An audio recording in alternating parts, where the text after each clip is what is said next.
Wagwan people. Karibuni tena sana na sana. Welcome back to yet another amazing episode of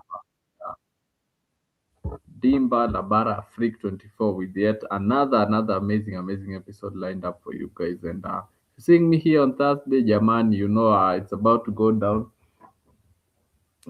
This is the week where we've had Champions League football round of 16. The first leg in happen this week, and the biggest shocker has been towards the English Premier League sides because none of them won a match, and I think Premier League teams have been humbled after the after the after the group stage.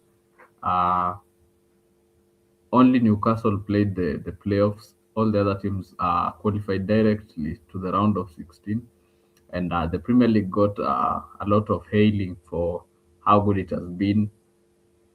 And also, so yeah, I've seen a lot of people saying La Liga is the farmers' league, saying that imekuwa kama the French league and the Bundesliga. So in this round of 16, the first leg up, the Premier League teams have been humbled, like literally humbled. Go to the first game hapo, Liverpool versus Galatasaray. Galatasaray walishinda 1-0. Watch the game, well deserved. Galatasaray played well, were the better team, dominated. Liverpool failed to create a lot of chances, and there is only one chance yenye walicreate poa sana yenye Hugo Ekitike. He had the opportunity to finish it, but the chance was saved by the keeper. Otherwise, Liverpool were outplayed. They were dominated. Walipigwa, and they were lucky it was a goal. Supposed to be 2-0, but Osimhen was offside, scored the other goal. But otherwise, I think Galatasaray, they have played very well at home. But the only problem is they have a very poor away record. And that poor away record inaweza end up affect,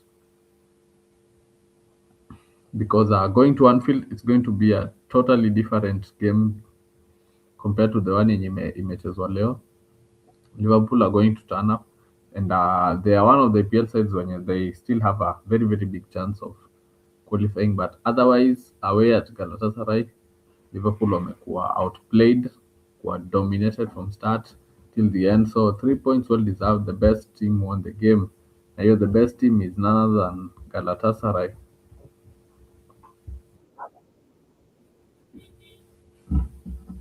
And so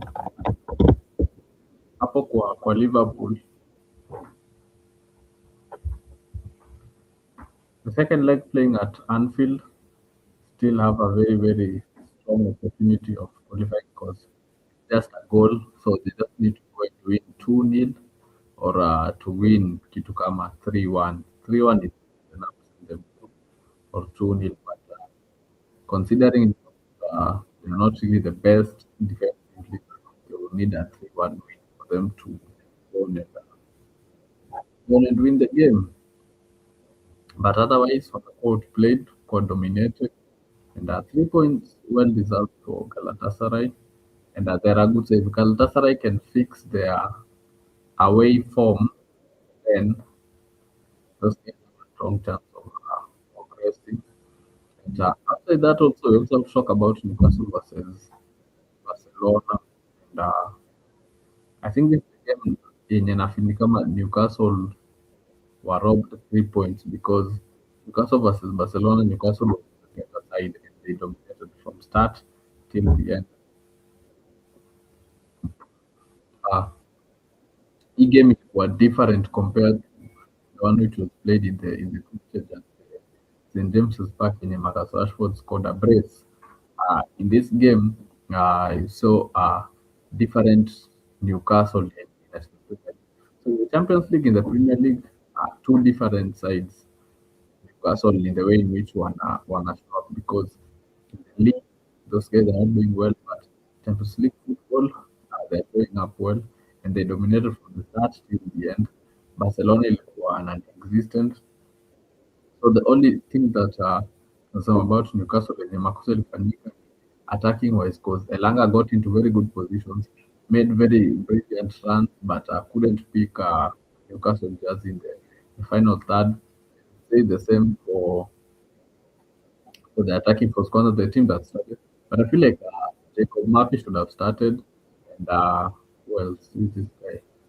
What also should have started would be good in the air ball, and also Anthony Gordon angefaa kuanza because Gordon starting, Gordon would have brought on something different. He already has 10 goals for Newcastle in the Champions League. So, meaning the guy is in good form in the Champions League. So, I don't know why Up wants. But otherwise, Newcastle walicheza poa sana. Very brilliant performance. I think also in the first game they played against Barcelona, they played well. The only difference is that Marcus Rashford scored two bangers, very, very good bangers. But otherwise, midfield control, uh, the same as my fans will show up. Energy was electric. So because the only thing they will feel like makosa ilifanyika ni they failed to capitalize on a lot of chances, and of which going to the Camp Nou, Spotify Camp Nou, will be a very, very much different game to what they have they have seen at James Park. And on Barcelona's side, said said this thing many times hapo kwenye season ikianza that makosa ya kwanza yenye Barcelona ilifanya ni kuuza Inigo Martinez at the start of the season. Feel like they should have talked to him to extend his contract because ukiangalia last season in the in the quest for the quadruple huko Inigo Martinez alikuwa na fit vizuri hii playing style yao and the highline. The guy would defend well, would track back, would make interceptions. The guy was also good going forward, and the best part is the guy got leadership. So Inigo Martinez ametoka, I feel like there is a void left that needs to be filled. See, hapo sasa ukiweka Garcia na Kubarsi the defensive role won't get the same energy, you won't get the same solidity yenye ungepata kutoka kwa Inigo Martinez, and that's one of the things zenye zinaangusha Barcelona. And Hansi Flick style of play hii hapa it's high tense na players wanapata injuries. Even last season they were doing well, players still were getting injuries after injuries. So this season, the same way, still have bado wako na some injuries, but I feel like the center back uh, has a lot of issues. Had two big injuries, Jules Kunde and Alejandro Balde, but I feel like this guy Cancelo settled in very very well in the left back role. Had something else to offer. Banal amekuwa akiwacheza poa for and got again injured. So again the PM issues zinaendelea bado kupile up for Barcelona. But all in all, attacking wise, they haven't really been the best as they were last season. And with the pool that they're on this season, if they brought back the form that they had last season, they have a very, very, very big chance of winning the Champions League. They have a very, very big chance, first of all, of getting to the finals and also winning it. So, in the season niseme form ya Barcelona drop sana. If they had if they bring back the form in walikuwa nayo last season, they are a very very tough side going forward. Otherwise, they can progress against Newcastle, but with how they are playing, vulnerable at the back, not good going forward, it's just a matter of time before Barcelona gets found out. And they have to do well. They have to do well. If they are to stand a chance, Barcelona has to do well. Kama defense haita work, then attackers to be putting 3, 4, 5 goals past the opponent. Because the goal inakwanga ni you can score 3 but will score 4 or 5. But if you're not scoring and you're not defending, that means you'll get battered. And those are one of the problems that Barcelona faces for now. But for Newcastle, good performance. That's the best performance from an English side this round of 16. It's just unfortunate they couldn't get the 3 points because makosa imefanyika last minute. Malikia wamepeana penalty. The penalty is well deserved, and Lamine Yamal has stepped up, scored the goal, take the game back to the new camp, and see whether they can get the 3 points. But also big shout out to Bodo Glimt. I feel like Bodo Glimt ni timu iko poa, wamecheza fiti. You see even the way they beat Sporting 3-0. Even right now, I'm looking at things that I'm saying on that other side of the pool, if those are not serious, Bodo Glimt can get to a final. Barcelona play the way they are playing, Bodo Glimt itawachapa. If Atletico wakiinalisha hivi, Bodo Glimt itawachapa. Even Arsenal, if they play the way they played against Leverkusen, then those guys are cooked. So don't underestimate Bodo Glimt. But also to talk about Arsenal versus Leverkusen, still watch that game. And Arsenal, hey, I didn't expect the game which I saw. First of all, let me say at the start, Arsenal were poor, and they had a good chance. Martinelli hit the bar, so I felt like they're going to get the first goal, then the second, then the third, then they put this tie to bed. But as the game on, nilikuwa notice Leverkusen walikuwa na settle in very very well, and they settled very very well. They were controlling the game. They were dictating play. The only problem is they were not creating good chances in the final third to be able to pick. Felt like they had most of the ball, but hapo tu yani kwa final third, getting a good cross, picking up yani a good pass to find a striker, or even taking a long shot niweze kufunga. That's why I feel like Leverkusen walijiangusha because they were better in the final third. They would have gotten at least a 2 goal cushion or a 3 goal cushion. But in the final third, they were not doing well. But otherwise, they were well control games and they controlled the game very, very well. Those guys are calm under pressure, even in their own half when they're pressed. They're finding ways to pick out passes and progress the ball from their own half to the opponent's half. So kudos to them. Do I feel like the only chance was a penalty? To me, I don't feel like it was a penalty because I didn't see enough contact to bring him down. It's like Nongi Ali dive. So the only problem is that the Leverkusen player hakupata ball, but otherwise he also didn't foul Noni Liati of this. Don't feel like it was a foul. I feel like Noni Ali died. To my surprise, it was given, and Kai Havertz converted. So again, going back to the Emirates won't be the same game. Arsenal will turn differently. Uh, they will be in for the 3 points. So difficult for Leverkusen to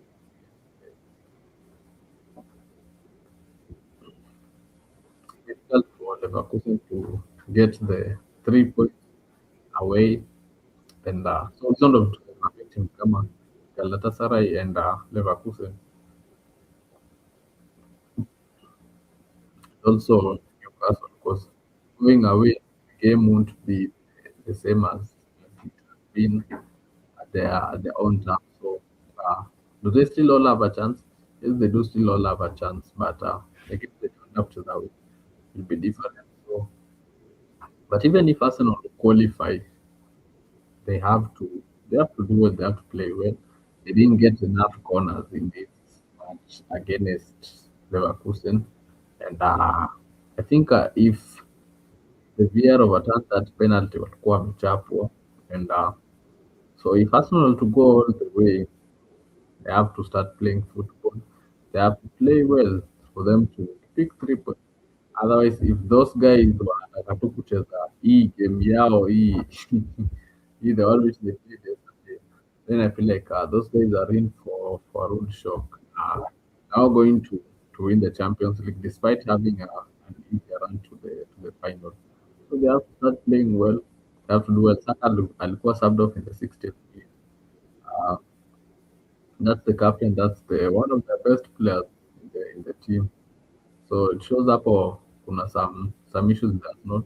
But for me, I feel like they have to play football. You have to control the game. They have to dictate the play, create enough chances, and they have to score for them to contest for this UCL. Because even if say they have an easier run to the final, they can still bottle it and lose the Champions League. And also in the league, wakicheza vibaya, they will drop points. So I feel like Arsenal has to play well, play good football, and by playing good football, score goals, score many goals, create lots and lots of chances, and they're going to pick the trophies. That's the only thing in Abakisha because defensive wise, work was solid. So they just need to improve attacking wise. Uh, there will be a great side. So we get to the final game up. Chelsea versus PSG. Ha, sijui tuanzie wapi. So number one lineup ilikuwa poa from both sides. So uh, Paris walianza poa. They're playing with high intensity. They're very very good pressing. Yani they can make teams lose possession. And, the funny thing is that those guys can play bad in the group stage.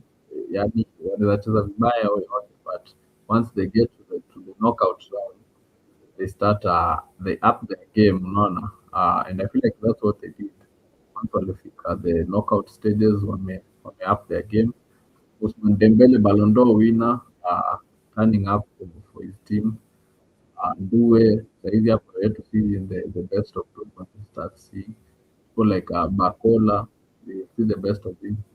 Vitinha, good player. Vitinha was everywhere playing midfield, controls the game, dictates the tempo of the play, and yes, good performance from Paris. Though I feel like they are very very vulnerable at the back. Yani 1 to 3 passes hivi from Chelsea zilikuwa zina open up and guys like Neto walikuwa wanapata the chance to run like the Malogusto goal hapo unapata this guy amejisahau and Malogusto is quick had yani he had all the time in the world to be able to score. So I feel like Paris are still vulnerable at the back, particularly keeper. I don't rate their keeper. One, two. I feel like defensive wise they are not really solid. A team that is good yenye ina attack vizuri and ina attack poa wana create lots of chances. They can beat Paris because defending yao kidogo ni very very poor. Even the second goal yenye Enzo Fernandez alifunga it was a gift and hapo kidogo Due alilalisha. So I feel like Paris only difference this year na last year ni this year they are very very vulnerable at the back and last year walikuwa solid at the back. Otherwise, Paris are in it to win it. Have a good squad na wanacheza poa. Luis Enrique and dictate tempo vizuri and even at the bridge wakikuja they're not going to play for a win. They're going to play for a win which would still be difficult for the Blues. And, but on Chelsea perspective, I feel like after the Arsenal game in Chelsea report 2-1, which I predicted it, I feel like Chelsea need to go and sign a goalkeeper. Even if people are saying Robert Sanchez should have played, Robert Sanchez bado ni hivyo. Chelsea need to go and get a goalkeeper. Yani no utafute a strong figure there at the back. I don't know whether itakuwa ni Pickford or even get a Marc-Andre again. Just go and get somebody. I don't want somebody like Singlamens. We need an established figure huko nyuma. We need somebody like Donnarumma. Hitaji msemo mwenye atakuja hapo ata command the back line because currently as it is, even if you put Sanchez or put Jorgensen, all of them are very, very poor keepers. If we didn't have Robert Sanchez, then Chelsea ingekuwa probably gotten a point against Arsenal at the Emirates because this guy Antoine Sanchez failed to collect the corners. Hizo ndio tulifungwa and Raya collected the corners alifunga moja, but most of the corners zenye Chelsea were bringing in, Raya was able to collect them. So for Chelsea, I won't say much, but Champions League journey at Chelsea imekuja to an end. They have to prepare for the, even if they qualify still on the tougher side of the pool. So still Rosini yako sawa, though kuna some few things zenye that are happening that zinamangusha kama Jorgensen. Even Enzo Fernandez had to go out and lash at him, complain and saying that we are being pressed high up, so we have to go long, and the keeper failed to do that, man. So Jorgensen, same thing na and even after game, he has been told by the game to go and approach the fans, and the guy was reluctant. He had to be told by Robert Sanchez. So I feel like that guy at like Chelsea because some people don't know what it's like to play for a big club like Chelsea, and they have just to be removed for them to appreciate. All in all, English sides they are being school football in the Champions League. But we have to see still bado kutakuwa na surprises and the UEFA Champions League is about moments. Comebacks do happen. So won't be surprised if a comeback or if an upset or anything that happens. But if anything of that happens, tutakuwa hapa analyze as it goes live. As of now, we are out. Tupatane Sunday where we discuss more about football. So as of now, football for life.